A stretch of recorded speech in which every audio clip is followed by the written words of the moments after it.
How to add description in WhatsApp channel.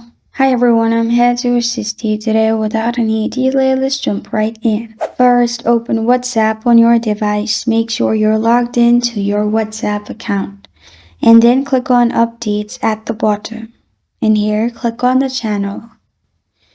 After you're in the channel, at the top you will find your channel's name. Click on it. After that, you will find this kind of screen pop up. Click on three dots at the top right corner of your screen in here. Then, click on Edit.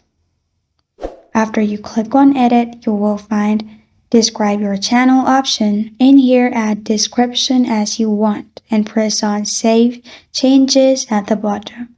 After you do that, you're good to go. This is how to add description in WhatsApp channel. Thank you for joining me today. If this video helps you out, please leave a like and subscribe for more. Got a question or want to suggest a topic? Comment below. Thank you for watching.